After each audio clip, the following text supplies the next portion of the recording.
Assalamualaikum warahmatullahi wabarakatuh. Saya Mas Syauki serta teman-teman saya dari kelompok 5 instrumentasi ingin menjelaskan seputar spektrofotometer infrared.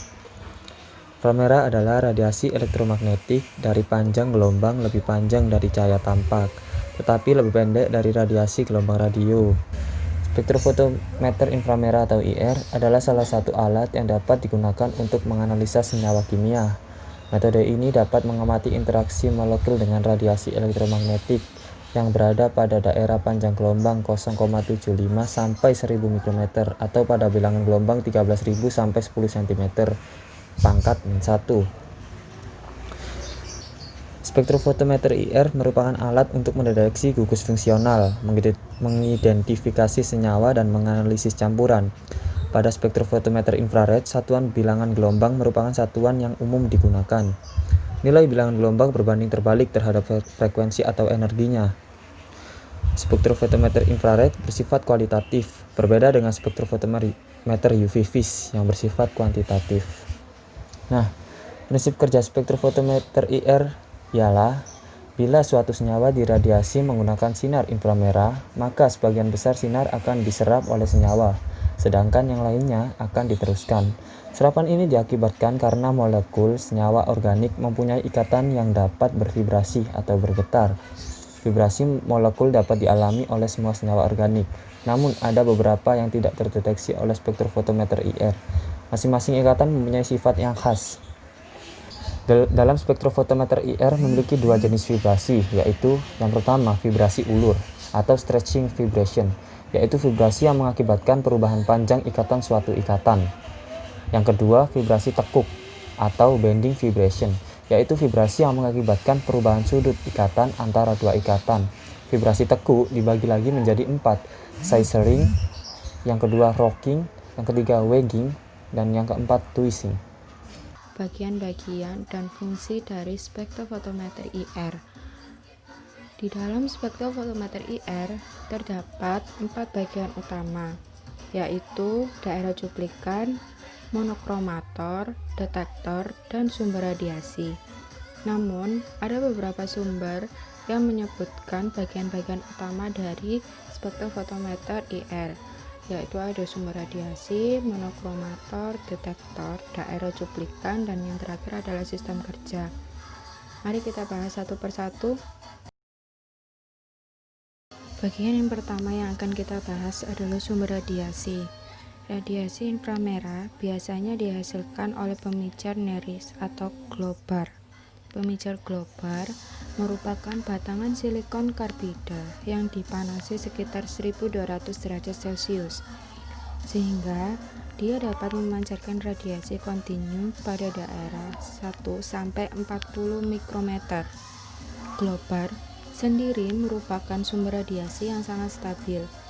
Pijar Neris merupakan batang cekung dari zirconium dan yttrium oksida yang dipanaskan sekitar 1500 derajat Celcius dengan arus listrik. Sumber ini memancarkan radiasi antara 0,4 sampai 20 mikrometer dan kurang stabil jika dibandingkan dengan globar. Yang kedua ada monokromator. Monokromator terdiri dari beberapa sistem. Ada sistem celah masuk dan sistem celah keluar. Alat pendispersi yang berupa kisi difraksi atau prisma, dan beberapa cermin untuk memantulkan dan memfokuskan sinar. Bahan yang digunakan untuk prisma sendiri adalah natrium klorida, kalium bromida, cesium bromida, dan lithium fluorida. Prisma natrium paling banyak digunakan untuk monokromator inframerah karena dispersinya yang lebih tinggi untuk daerah antara 5,0 sampai 16 mikrometer, tetapi dispersinya kurang baik untuk daerah 1,0 sampai 5,0 mikrometer. Yang ketiga ada detektor. Sebagian besar alat modern saat ini menggunakan detektor panas, karena detektor panas mampu mendeteksi inframerah, yaitu seperti termokopel, bolometer, dan sel Golay. di mana ketiga detektor ini bekerja berdasarkan efek pemanasan yang ditimbulkan oleh sinar inframerah. Sedangkan detektor fotolistrik tidak dapat digunakan untuk menggunakan inframerah karena energi foton inframerah tidak cukup besar untuk membebaskan elektron dari permukaan katoda suatu tabung foton. Yang keempat, ada daerah cuplikan. Daerah cuplikan inframerah terdiri dari 3 jenis, yaitu cuplikan yang berbentuk gas, cairan, dan padatan. Gaya intermolekul berubah nyata dari bentuk padatan ke cairan, ke gas, dan spektrum inframerah biasanya menunjukkan pengaruh dari perbedaan itu dalam bentuk pergeseran frekuensi. Oleh karena itu, penting untuk mencatat pada spektrum cara pengolahan cuplikan yang dilakukan. Selanjutnya, saya akan menjelaskan bagaimana cara penggunaan spektrofotometer inframerah. Spektrofotometer inframerah ini tidak bisa digunakan untuk mendeteksi logam atau senyawa organik. Hanya digunakan sebagai mencari gugus fungsi yang ada pada suatu sampel. Spektrofotometer yang saya gunakan yaitu jenis ATR. Di sini langkah-langkahnya yaitu yang pertama, kita harus memastikan semua alat yang digunakan harus tersambung dengan aliran listrik. Mulai dari komputer, spektrofotometer inframerah beserta UPS. UPS harus dipastikan benar-benar menyala karena UPS ini berfungsi sebagai cadangan baterai ketika listrik sedang mati. Setelah itu, untuk menyalakan spektrofotometer, kita bisa menekan pada bagian belakang spektrofotometer. Setelah itu, kita mengecek status alat dengan melihat desikan yang ada pada alat. Desikan ini atau memiliki nama lain kelembapan. Apabila desikan sudah jelek, akan terlihat pada indikator yang menyala pada bagian pojok atas sebelah kanan. Setelah itu, kita bisa membuka aplikasi pada komputer, yaitu aplikasi Opus versi 7.5. Jika sudah terbuka, kita bisa login beserta passwordnya. Setelah itu, kita bisa melihat indikator alat sudah siap atau belum dengan cara melihat pada aplikasi tersebut di bagian kanan bawah. Jika berwarna hijau menandakan alat sudah siap, jika berwarna merah atau kuning maka alat tersebut belum siap dan kita harus melakukan sebuah pengecekan. Jika sudah, selanjutnya kita menekan background. Di situ terdapat tulisan background alat yang berfungsi untuk mengetahui alat tersebut sudah bersih dari pengotor atau masih terdapat pengotor. Jika masih ada pengotor, kita perlu melakukan pembersihan. Jika memang sudah bersih, bisa kita gunakan sebagai pengujian sampel. Selanjutnya, sampel yang sudah siap kita letakkan pada bagian ATR. Setelah itu, sampel ditekan secukupnya dengan alat penekan yang terdapat di situ agar tidak ada udara antara sampel dengan ATR. Fungsinya yaitu untuk mencegah terjadinya noise. Jika sudah, kita berpindah pada komputer kembali, yaitu dengan memberi nama sampel kita. Jika sudah, kita bisa memilih letak penyimpanan data yang ingin kita, misal kita bisa taruh di dokumen D atau sebagainya. Jika sudah, kita bisa menekan pada icon sampel single channel pada bagian kiri bawah. Di situ akan terjadi proses sampel ditembak oleh infrared dan gelombang hasil penangkapan infrared tersebut akan ditangkap oleh detektor dan gelombang tersebut dapat kita pantau dari layar monitor.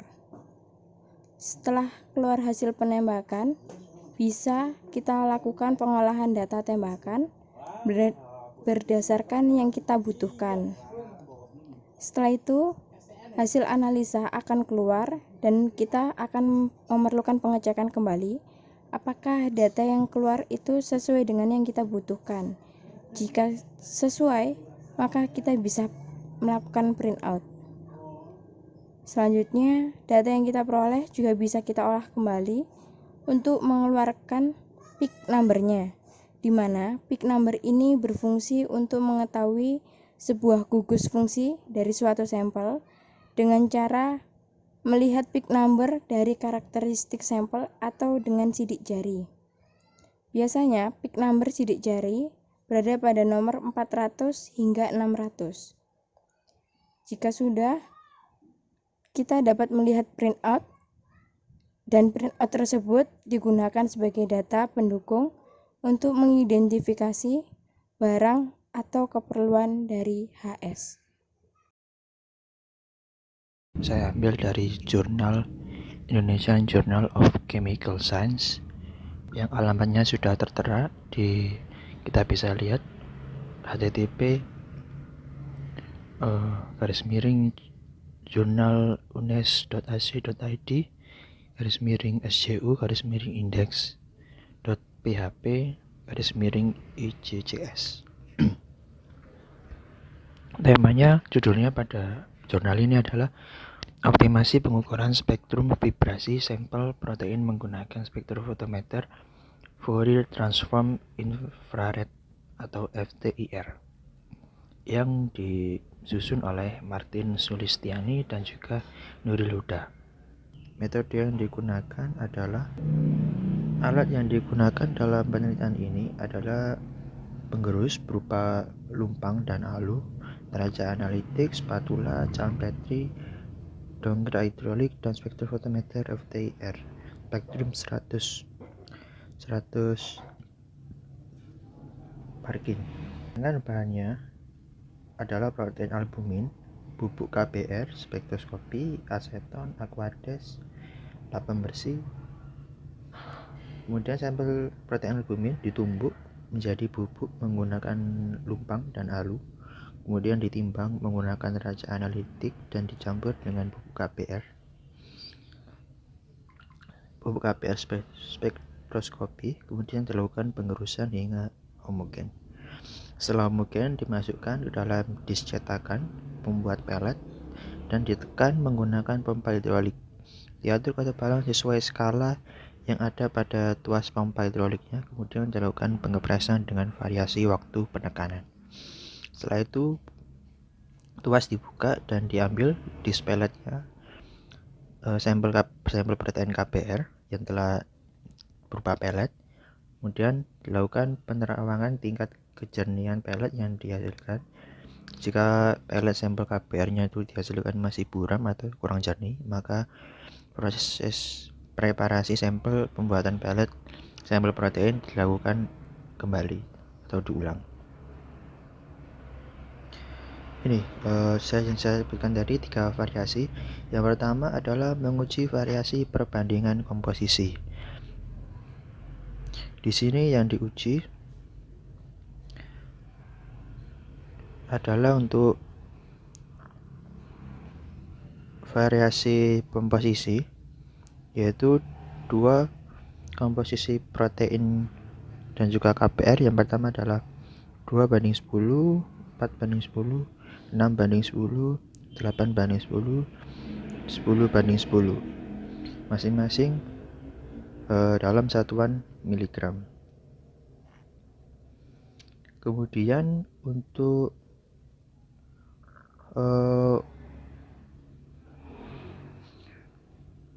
perbandingan variasi ketebalan ini ya, ada yang dengan 2 mm, 4 mm, 6 mm, 68 mm, dan 10 mm dengan pengaturan sesuai dengan skala yang tertera pada dongkrak hidrolik. Kemudian untuk variasi waktu ini ada 2 menit, 4 menit, 6 menit, 8 menit, dan 10 menit. Spektrum yang dihasilkan dari pembacaan spektrofotometer nantinya dari FTIR selanjutnya diinterpretasi meliputi bilangan gelombang dan persen transmitansinya untuk menentukan gugus fungsi yang terdapat pada sampel protein. Hasil dari pembacaan masing-masing variasi dibandingkan untuk melihat optimasi hasil pengukuran dengan variasi perbandingan komposisi pelet sampel KBR, ketebalan pelet, dan waktu pengepresan terhadap spektrum vibrasi. Kemudian kita langsung ke pembahasan ya, dan juga hasilnya. Ini dia hasil spektrum infrared untuk variasi perbandingan komposisi protein KPR. Ya.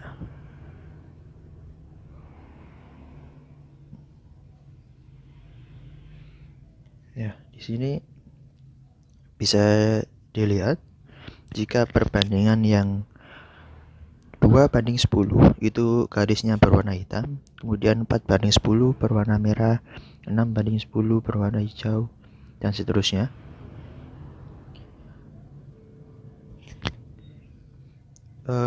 Dari hasil untuk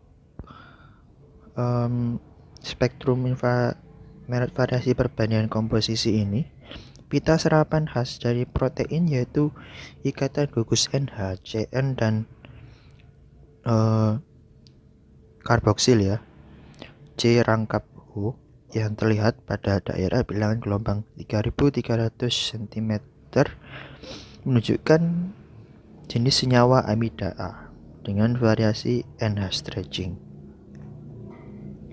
Jadi hasilnya yang paling optimal, hasil spektrum infrared yang optimal pada perbandingan komposisi pelet yaitu diperoleh protein albumin dan KPR itu sama dengan 2:10. Bisa dilihat dalam tabel.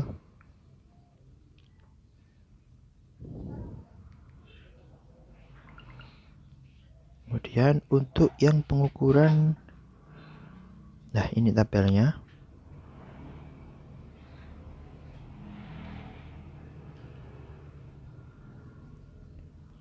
Jadi data pengukuran vibrasi variasi perbandingan komposisi diperoleh hasil yang paling tinggi yaitu pada perbandingan 2:10 dibandingkan dengan 4:10 dan seterusnya.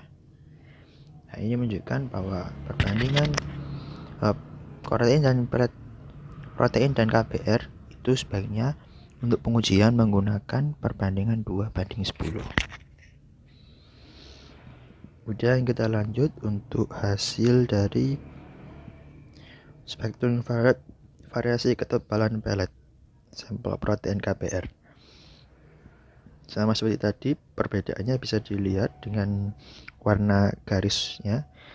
Jika berwarna hitam itu 2 mm, kemudian kalau merah 4 mm, dan seterusnya. Dan diperoleh hasil bahwa yang paling optimal adalah hasil spektrum infrared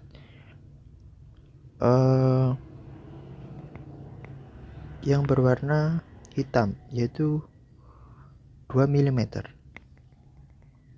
Gambar 3 menunjukkan spektrum infrared protein albumin yang dilakukan variasi ketebalan pelet. Pita serapan ikatan gugus NH yang menunjukkan jenis senyawa amida dan amida B pada semua sampel terlihat pada daerah bilangan gelombang 3100 sampai 3300 yang menunjukkan adanya vibrasi stretching NH. Ya, bisa dilihat. Terlihat bahwa spektrum infrared dengan warna hitam menunjukkan puncak persen transmitasi yang tinggi sehingga pada ketebalan pelet sampel protein 2 mm sehingga menjadi ketebalan pelet yang optimal dari variasi ketebalan pembuatan pelet. Kemudian yang selanjutnya yang terakhir yaitu hasil spektrum infrared yang optimal pada ketebalan pelet sampel protein KPR, variasi hasil spektrum infrared variasi waktu pengepresan pelet sampel protein KPR. Di situ bisa dilihat hasil yang paling optimal adalah pada waktu 4 menit. Terlihat bahwa spektrum infrared dengan warna merah muda pada variasi waktu pengepresan 4 menit menunjukkan puncak persen transmitasi yang tinggi. Dengan nilai transmitasi pada jenis senyawa amida A ini bisa dilihat di tabelnya. Yang 4 menit, yang amida itu 15, amida A 15,98, amida B 21,73 dan seterusnya. Nah, kemudian Dari penelitian ini dapat disimpulkan diperoleh bahwa optimasi pengukuran spektrum vibrasi sampel protein menggunakan spektrofotometer Fourier Transform Infrared diperoleh perbandingan komposisi pelet sampel protein KBR pada perbandingan 2:10 yang paling optimal. Kemudian optimasi ketebalan pelet sampel protein KBR adalah 2 mm. Kemudian untuk optimasi waktu pengepresan pembuatan pelet protein KBR adalah selama 4 menit. Sekian penjelasan dari saya. Terima kasih. Wassalamualaikum warahmatullahi wabarakatuh.